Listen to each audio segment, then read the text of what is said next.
வணக்கம். புதுச்சேரியில் பாரதிய ஜனதா கட்சியின் புதிய உறுப்பினர் சேர்க்கை முகாமினை புதுச்சேரி மாநில பொறுப்பாளர் நிர்மல்குமார் சுரானா தொடங்கி வைத்தார். புதுச்சேரி மரப்பாலம் சந்திப்பில் உள்ள தனியார் மண்டபத்தில் பாஜக புதிய உறுப்பினர் சேர்க்கை முகாமின் தொடக்க விழா இன்று நடைபெற்றது. பாஜக மாநில தலைவர் செல்வ கணபதி தலைமையில் நடைபெற்ற விழாவில் மாநில பொதுச் செயலாளர் மோகன்குமார், மாநில துணைத் தலைவர் ராஜசேகரன் ஆகியோர் முன்னிலை வகித்தனர். விழாவில் சிறப்பு விருந்தினராக புதுச்சேரி மாநில பொறுப்பாளர் நிர்மல்குமார் சுரானா கலந்து கொண்டு புதிய உறுப்பினர் சேர்க்கை முகாமினை தொடங்கி வைத்து சிறப்புரையாற்றினார். இந்த நிகழ்ச்சியில் அமைச்சர்கள் நமச்சிவாயம், சாய் சரவணன்குமார், முதல்வரின் பாராளுமன்ற செயலர் ஜான்குமார் மற்றும் சட்டமன்ற உறுப்பினர்கள் ரிச்சர்ட்ஸ் ஜான்குமார், ராமலிங்கம், வெங்கடேசன் ஆகியோர் கலந்து கொண்டு செல்போன் மூலம் மிஸ்டு கால் கொடுத்து உறுப்பினர் சேர்க்கையை துவக்கி வைத்தனர். இந்த நிகழ்ச்சியில் பாஜக மாநில மற்றும் மாவட்ட தொகுதி நிர்வாகிகள் திரளாக கலந்து கொண்டனர். புதுச்சேரி AFT மைதானத்தில் அமைந்துள்ள தற்காலிக பேருந்து நிலையத்திலிருந்து புழுதிகள் பறப்பதினால் வாகன ஓட்டிகள் மிகுந்த சிரமத்திற்கு ஆளாகி உள்ளனர். புதுச்சேரி புதிய பேருந்து நிலையம் AFT திடலுக்கு மாற்றப்பட்டுள்ளது. இங்கிருந்து உள்ளூர் மற்றும் வெளியூர்களுக்கு பேருந்துகள் இயக்கப்பட்டு வருகின்றன. 24 மணி நேரமும் பிஸியாக இருக்கும் இந்த AFT மைதானத்தில் தற்பொழுது எந்நேரமும் பேருந்துகள் சென்று வருவதால் நிலையத்தில் செம்மண் புழுதி பிறக்கின்றது. அப்பகுதி முழுவதும் புழுதிகள் பறந்து வீடுகளையும் சூழ்கிறது. கடைகளிலும் புழுதி படுகின்றது. இதனால் அவ்வழியே செல்லும் வாகன ஓட்டிகள் மிகுந்த சிரமத்திற்கு ஆளாகின்றனர். மேலும் எப்பொழுது மழை பெய்தாலும் புதிய பேருந்து நிலையம் சேரும் சகதியமாக மாறிவிடுகின்றது. இதனால் பேருந்து நிலையத்திற்கு வரும் பயணிகள் மிகுந்த அவதிக்கு உள்ளாகின்றனர். எனவே இதற்கு அரசு உடனடி நடவடிக்கை எடுக்க வேண்டும் என்று சமூக ஆர்வலர்களும் வாகன ஓட்டிகளும் பொதுமக்களும் கோரிக்கை வைத்துள்ளனர். அரசின் இடஒதுக்கீடு மூலம் மருத்துவ கல்வி பயில தேர்வு செய்யப்பட்ட திருவண்டார்கோயில் அரசு பெண்கள் மேல்நிலைப் பள்ளி மாணவிக்கு பாராட்டு விழா நடைபெற்றது. புதுச்சேரி திருவண்டார்கோவில் அரசு பெண்கள் மேல்நிலைப் பள்ளியில் 1ஆம் வகுப்பு முதல் 12ஆம் வகுப்பு வரை அரசு பள்ளியில் படித்து தற்போது அரசு அறிவித்த 7.5% இடஒதுக்கீட்டில் இந்திரா காந்தி அரசு மருத்துவக் கல்லூரியில் 1ஆம் ஆண்டு மருத்துவ படிப்பில் சேர்ந்த பள்ளி மாணவி சிவசக்திக்கு பள்ளி சார்பில் பாராட்டு விழா நடத்தப்பட்டது. இதில் பள்ளியின் துணை முதல்வர் சேவியர் அந்தோனி மாணவிக்கு சால்வை அணிவித்து பள்ளியின் சார்பில் ஊக்கத்தொகை வழங்கி பாராட்டினார். இந்நிகழ்ச்சியில் பள்ளியின் அனைத்து ஆசிரியர்களும் மாணவியை பாராட்டி சிறப்பித்தனர். வீடுகளுக்கு மின் கட்டண மானிய திட்டத்தினை புதுச்சேரி அரசு அறிவித்துள்ளது. யூனிட்டிற்கு 45 பைசா வரை மானியம் கிடைக்கும் என அமைச்சர் நமச்சிவாயம் அறிவித்துள்ளார். புதுச்சேரியில் மின் கட்டண உயர்வுக்கு கடும் எதிர்ப்பால் வீடுகளுக்கு பயன்படுத்தப்படும் மின்சாரத்துக்கு அரசு மானியம் வழங்க ஆணை பிறப்பித்துள்ளது. மின்துறை அமைச்சர் நமச்சிவாயம் வெளியிட்டுள்ள அறிவிப்பில் அனைத்து வீட்டு மின் நுகர்வோருக்கும் முதல் 100 யூனிட்டுகளுக்கு புதிய கட்டணமாக யூனிட்டுக்கு ரூபாய் 2.70க்கு 45 பைசா மானியம் தரப்படும். இதன் மூலம் பொதுமக்கள் வீடுகளில் பயன்படுத்தும் முதல் 0 முதல் 100 யூனிட் மின்சாரத்திற்கான கட்டணம் கடந்த ஆண்டில் செலுத்திய யூனிட் ஒன்றுக்கு ரூபாய் 2.25 என்ற அதே கட்டணமே செலுத்த வேண்டும். அனைத்து வீட்டு மின் நுகர்வோரும் மாதந்தோறும் 101 யூனிட் முதல் 200 யூனிட் வரை பயன்படுத்தும் மின்சாரத்திற்கு அரசு மானியமாக ஒரு யூனிட்டுக்கு 40 பைசா வழங்கப்படும். இதன் மூலம் 101 யூனிட் முதல் 200 யூனிட் வரையிலான வீட்டு மின் நுகர்வோருக்கு விதிக்கப்பட்டுள்ள யூனிட்டுக்கு ரூபாய் 4க்கு பதிலாக ரூபாய் 3.60 மட்டுமே செலுத்தலாம். மேற்கண்ட மானியம் 16/6/2024 முதல் இந்த நிதியாண்டில் நடைமுறையில் இருக்கும். அதே நேரத்தில் 201 முதல் 300 யூனிட் வரை நிர்ணயித்த கட்டணமான யூனிட்டுக்கு ரூபாய் 6ம், 300 யூனிட்டுக்கு மேல் நிர்ணயிக்கப்பட்ட கட்டணம் யூனிட்டுக்கு ரூபாய் 7.50 என்பது அப்படியே தொடரும். மேலும் தற்பொழுது நடைமுறையில் உள்ள மாதம் 100 யூனிட் மின்சாரம் கீழே உபயோகப்படுத்தப்படும். எனவே புதுவையில் வீடு உபயோகத்திற்கு மின் கட்டணம் அண்டை மாநிலங்களை விட குறைவாகவே உள்ளது. இவ்வாறு நமச்சிவாயம் தெரிவித்துள்ளார். புதுவை மாநிலத்தில் அரசின் 10% இடஒதுக்கீட்டில் மருத்துவ கல்வி பயில தேர்வான 14 மாணவ மாணவிகளின் சேர்க்கைக்கான உத்தரவை முதல்வர் ரங்கசாமி வழங்கினார். புதுவையில் அரசு பள்ளியில் +2 பயின்று நீட் தேர்வில் தேர்ச்சி பெற்றால் 10% இடஒதுக்கீட்டில் மருத்துவ கல்வி பயில அவர்களுக்கு அரசு உத்தரவிட்டுள்ளது. அதன் அடிப்படையில் நிகழாண்டில் மொத்தம் 32 மாணவ மாணவிகள் இடஒதுக்கீட்டில் சேர விண்ணப்பித்திருந்த நிலையில் 10 பேரின் விண்ணப்பங்கள் நிராகரிக்கப்பட்டன. இதையடுத்து 22 பேரின் விண்ணப்பங்கள் பரிசீலிக்கப்பட்டன. அவற்றில் 8 பேரின் விண்ணப்பங்கள் நீட் தேர்வில் நிர்ணயிக்கப்பட்ட மதிப்பெண்ணுக்குள் வராமல் குறைவாக இருந்தது. இதையடுத்து தேர்வான 14 பேருக்கான மருத்துவ கல்வி சேர்க்கைக்கான உத்தரவை புதுவை சட்டப்பேரவை வளாகத்தில் உள்ள தனது அலுவலகத்தில் முதல்வர் ரங்கசாமி வழங்கினார். இந்த நிகழ்ச்சியில் கல்வித்துறை அமைச்சர் நமச்சிவாயம், துறை அரசு செயலர் ஜவஹர், இயக்குனர் பிரியதர்ஷினி, உயர்கல்வி இயக்குனர் அமர் சர்மா உள்ளிட்டோர் கலந்து கொண்டனர். புதுச்சேரி நகராட்சி பகுதியில் அனுமதியின்றி இயங்கும் 27 தங்கும் விடுதிகளுக்கு விளக்கம் கேட்டு நோட்டீஸ் வழங்கப்பட்டுள்ளது. 7 நாட்களுக்கும் அனுமதி பெறவில்லை எனில் விடுதிகளுக்கு சீல் வைக்கப்படும் என எச்சரிக்கை விடுக்கப்பட்டுள்ளது. புதுச்சேரி நகராட்சி ஆணையர் கந்தசாமி வெளியிட்டுள்ள செய்திக்குறிப்பில், புதுச்சேரி நகராட்சிக்குட்பட்ட பகுதிகளில் சில தங்கும் விடுதிகள் முறையான அனுமதியின்றி செயல்படுவதாக புதுச்சேரி நகராட்சிக்கு புகார்கள் வந்த வண்ணம் உள்ளது.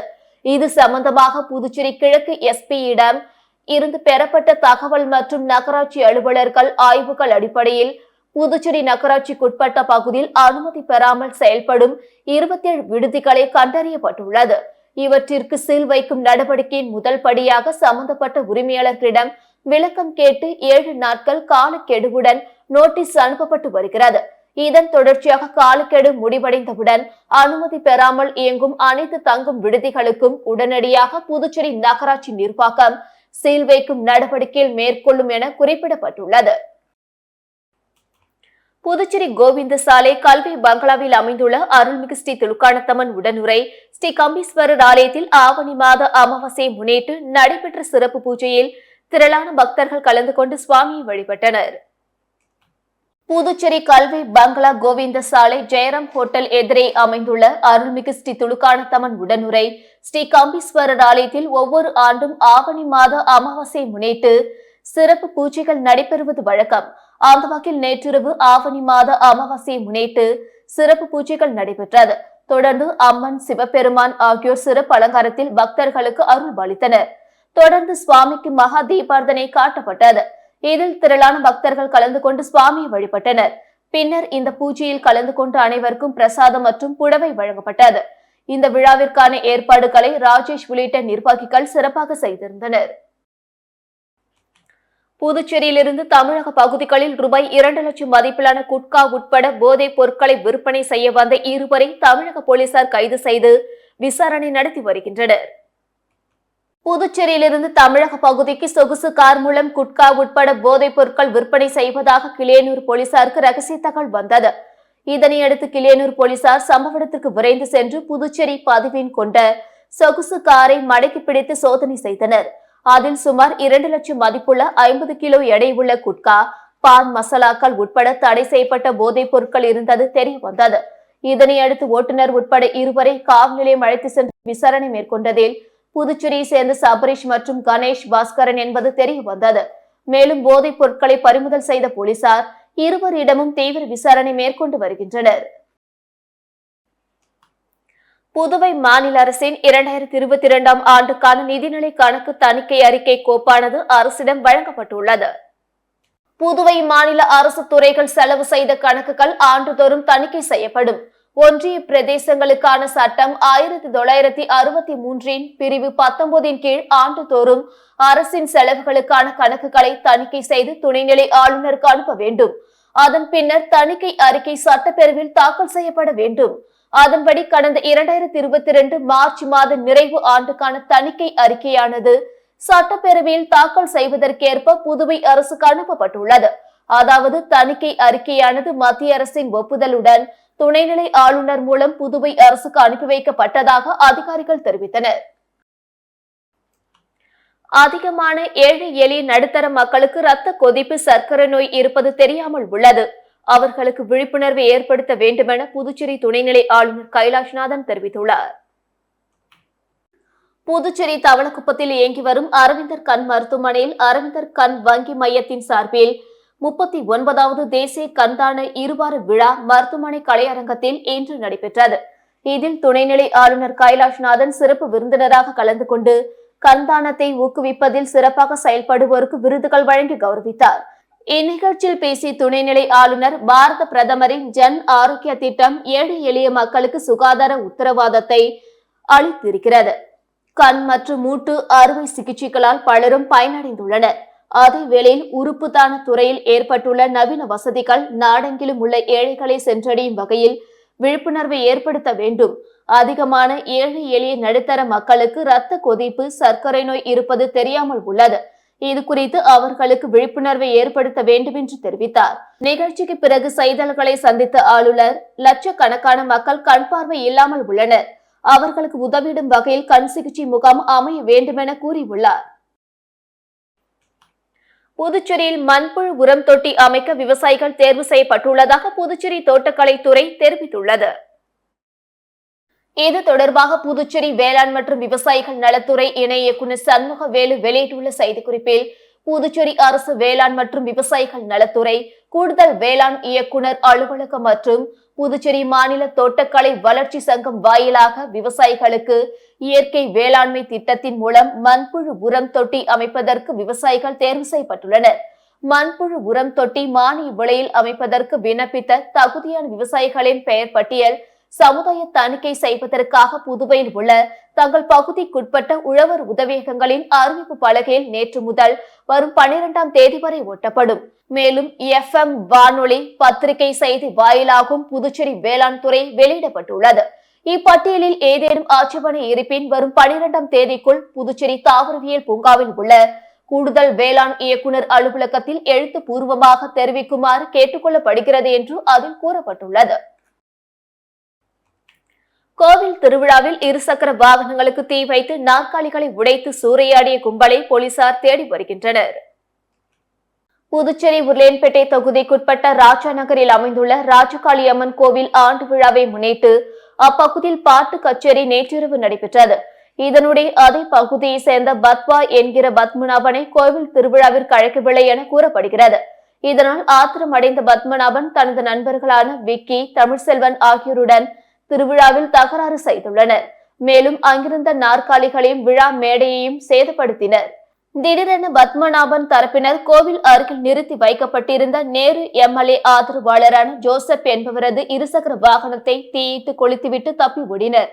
இது தொடர்பாக அப்பகுதி மக்கள் அளித்த புகாரின் பேரில் உருளையன்பேட்டை போலீசார் வழக்கு பதிவு செய்து மூவரையும் வலைவீசி தேடி வருகின்றனர். மரக்காணம் அருகே ஞான கல்மேடு அருள்மிகு ஸ்ரீ சுயம்பு பூதகாளி அம்மாள் திருக்கோயிலில் ஆவணி மாத அமாவாசையை முன்னிட்டு தீச்சட்டி எடுத்தல் விழா நடைபெற்றது. விழுப்புரம் மாவட்டம் வானூர் சட்டமன்ற தொகுதிக்குட்பட்ட மரக்காணம் அருகே உள்ள ஞான கல்மேடு கிராமத்தில் அமைந்துள்ள ஸ்ரீ சுயம்பு பூதகாளி அம்மாள் திருக்கோவிலில் ஆவணி மாத அமாவாசையை முன்னிட்டு தீச்சட்டி எடுத்தல் விழா நடைபெற்றது. இதில் சுற்றுவட்டாரத்தை சேர்ந்த கிராம மக்கள் கலந்து கொண்டு தீ மூட்டி கற்பூரம் ஏந்தி தீச்சட்டி எடுத்து தங்களது வேண்டுதலை நிறைவேற்றினர். முன்னதாக பிரம்மதேசம் வெங்கடேசன் குருக்களால் சிறப்பு யாகசாலை பூஜைகள் நடைபெற்றது. அதனைத் தொடர்ந்து அம்மனுக்கு பால், தயிர், சந்தனம், இளநீர், பன்னீர், பழங்கள், பஞ்சாமிர்தம், தேன் உள்ளிட்ட பல்வேறு திரவியங்களால் அபிஷேகம் செய்யப்பட்டது. இந்த நிகழ்ச்சியில் சுற்றுவட்டாரத்தை சேர்ந்த ஏராளமான பொதுமக்கள் கலந்து கொண்டு சிறப்பித்தனர். இதனைத் தொடர்ந்து விழாவில் கலந்து கொண்ட பக்தர்கள் அனைவருக்கும் அன்னதானம் வழங்கப்பட்டது. இத்துடன் செய்திகள் நிறைவடைந்தன. வணக்கம்.